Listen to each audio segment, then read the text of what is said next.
experiencing symptoms of depression around 14 or 15.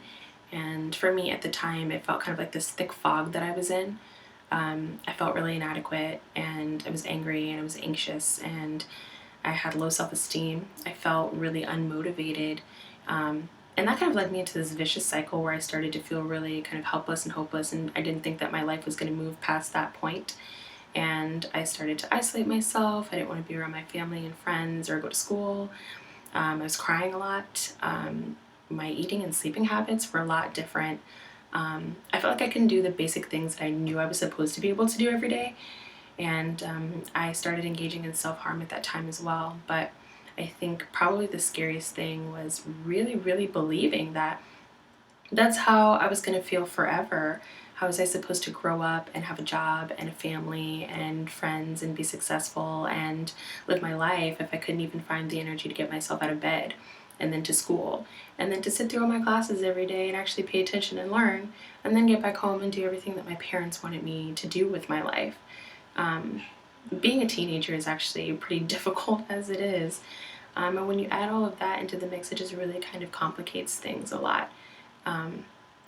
So when I think back over my journey over the last 14 or so years, I'm actually really happy with where I am now at 28 years old. I've learned so much about myself as a person, because you're always a person first, and then as a person who lives their life with a mood disorder. I am and you are the sum of many, many parts, and a mood disorder doesn't define you in any way, shape, or form.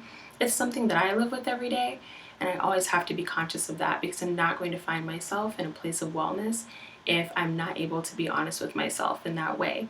But does it define me? No. And it doesn't define you either.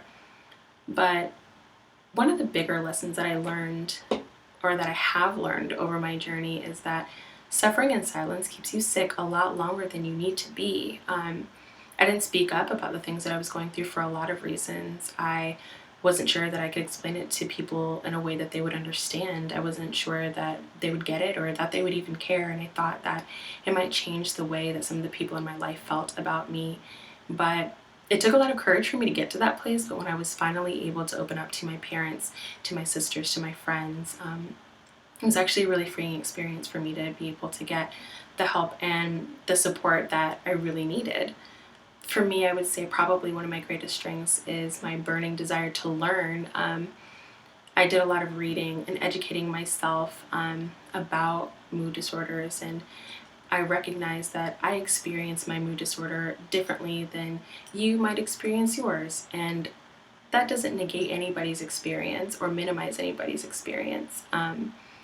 And so through being able to kind of educate myself, I've learned a lot about my own strengths and my own limitations, and I'm able to kind of use those things today at this point in my life to push myself towards a place of wellness and balance. I think that one of the biggest things or forces that has really pushed me towards balance and kind of really kept me there has been my support network, which is full of amazing, amazing people, and they've been really fantastic about meeting me where I am and continuing to do that and helping me and being able to kind of recognize things in me when I'm not always able to ask for help, which has been amazing.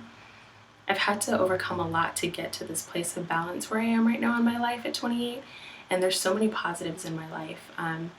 With a mood disorder, I've been able to do so much. I've been able to travel. I've been able to do lots of cool things with my family and friends that I never thought I would be able to do. I made it through college and got 2 degrees, and I'm in a healthy relationship with a very loving partner. So don't allow yourself to think for a second that having a mood disorder is going to stop you in any way from having a life, and having a life that you can be proud of. I remember there were days when I was maybe 19 or even 25 and thinking that I'm doing everything I'm supposed to be doing, and I still ended up having a bad day and things ended up getting the best of me, and that's okay. I think when I think about the term wellness, I have to think about that as an ongoing process, and I have to remind myself that every day is not going to be perfect, but that I have it in me, and everything that I need to keep going and to keep fighting, I already have. I just have to tap into those things.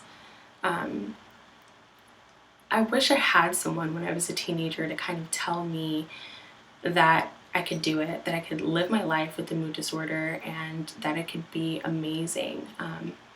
And I'm happy that I kind of grew up to be the living proof that I needed when I was a teenager. So I encourage you to do that. Build your support system, listen to and work with the professionals on your team. Figure out what works for you, learn about yourself, stay attuned to yourself, be honest with yourself, and grow up to be the living proof that you need. My name is Geralyn. I'm 28 years old and I'm living proof.